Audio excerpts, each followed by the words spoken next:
What's happening? What's happening? What's happening? Welcome back into JC's Pop Culture with me, JC, where you can see all kinds of pop culture content. Could be anything from trailer reactions to movie news or a movie review like we have here today. And it's Dune Part 2, just released this week. I'm sure hopefully you had a chance to check out my spoiler-filled review for Dune Part 1, which I watched earlier today, called it my Dune doubleheader. Had a chance to go see Dune Part 2 since then with a friend. And speaking of that, I'm going to be joined by that friend and hopefully another, and we're going to have a spoiler-filled discussion for our spoiler review up on the channel here in the near future. But before we get to that, I wanted to do a spoiler-free review while it was still fresh in my mind and hop on here, give you guys some of my thoughts overall on the film without diving in on any of the details. So this will be a spoiler-free review for Dune Part 2. So if you haven't seen the film yet, you're safe here. I'll have a separate video out filled with spoilers, but we'll dive in here on a little bit of this movie and what I liked about it, and I really liked a lot about it. So let's talk a little bit about Dune Part 2. All right, so obviously the film written and directed by Denis Villeneuve. Yet again, did a great job with Part 1. If you call it my, spoiler review of that, I gave that movie an 8.0. And I think that this film really takes everything they did in that and, kind of turns it up to 11. You get more action in this film. And, some of the complaints that I heard from a lot of people about the first film was that it didn't really feel like a complete story. It felt like a lot of world building, and they felt like it was kind of anticlimactic at the end. I would say if those were your complaints with the first movie, you certainly won't have those here with the second. There's a lot of good shit I'd love to talk about that I'm not going to get into here because, like I said, keeping it spoiler free. But this certainly feels like more of a whole story, I guess you could say. The arcs are there completely for a lot of these characters, and I think more importantly, there's really some story details that were hidden originally that get revealed in this film that really, make your ears perk up and be like, oh shit, so that's new. I didn't see that coming. For someone like me that, as I preferenced in my Dune Part 1 review, I don't know anything about this franchise other than going into these movies, so kind of going in blind. A lot of it for me was a lot of twists and turns popping up in this film, but I really enjoyed the way that they unveiled those, and I did a good job handling those. So that was obviously a positive aspect here with Dune Part 2, and yet again, the cinematography absolutely top notch.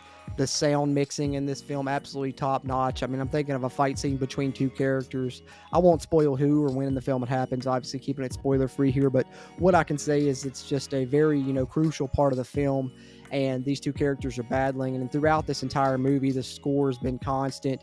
It's been, loud, it's been jarring at times when it needs to be. It's, been fulfilling its role in every way, but you get to this battle between these two characters in the film, and really all sound cuts out. There's no score involved, and I thought it really accentuated the moment well. And throughout it, I was just highlighting the Foley, the sound mixing, the effects that were going on for this battle, the sounds of the knives clanking, each kick you heard. It was just really well done. So not only is this film beautiful to look at, which I think you probably saw in Part 1, this one is certainly, goes right along with that. Beautiful yet again to look at.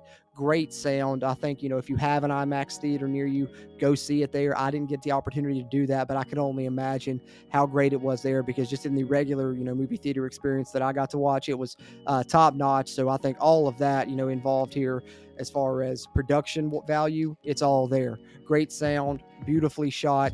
The story is well crafted, well told. So I think all of that, all the players involved, cast and crew here wise, yet again, much like they were for Part 1, really hit home runs. Get some new additions to the cast here. I think it's obviously not a spoiler to talk about this a little bit. The Emperor does show up in this film, and I didn't realize, I didn't look at the cast or anything going in, tried to go into this as blind as possible. Like I said, just watched Part 1 for the first time today, knowing that I was going to see this Part 2 film. But Christopher Walken showed up, and I kind of put a smile on my face. Like, oh, Christopher Walken's in this picture. And of course, Florence Pugh as well, playing his daughter in the film, the Emperor's daughter. She does a great job. So all of the new additions to the cast that show up really were top notch in this film as well, to go along with the great acting performances we had in the first part of this film. So, just to go along with some of the beautiful things I was talking about with the way this is shot, really, the color palette throughout the film, it's looks great always, but the character that Austin Butler plays, who was another new addition of the cast, He is the nephew of the Baron Fade Rotha, and he's an awesome character. But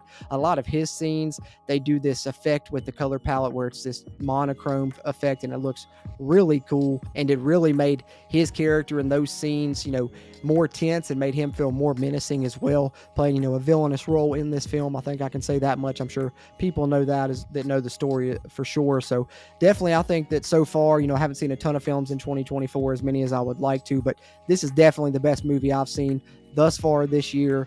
I gave the first one an 8.0. I really enjoyed that. I think that this one I enjoyed even more. The action was there. There was more of it. It was just as good, if not better. It was shot beautifully, well acted, well crafted. The story that they told was really awesome, and I'm really falling in love with the character of Paul Atreides and a lot of other characters involved in this story. And now the only thing that I'm upset about is today I had the luxury of watching part one and then following it right up with part two. Now I get to be like everyone else and wait a couple years for the next one, because of course this story is going to continue, and I'm very excited to see it continue.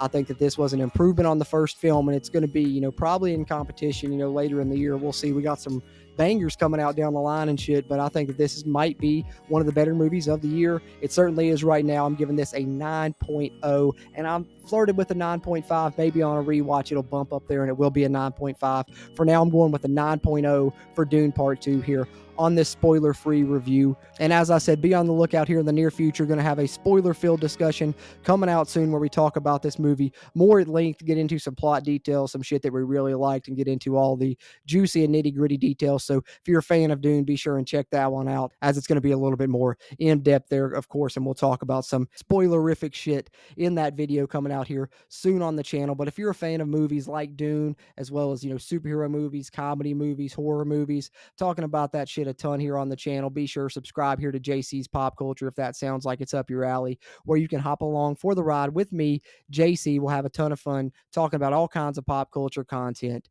Having said that, I appreciate you tuning into this one, and I'll catch you on the next one.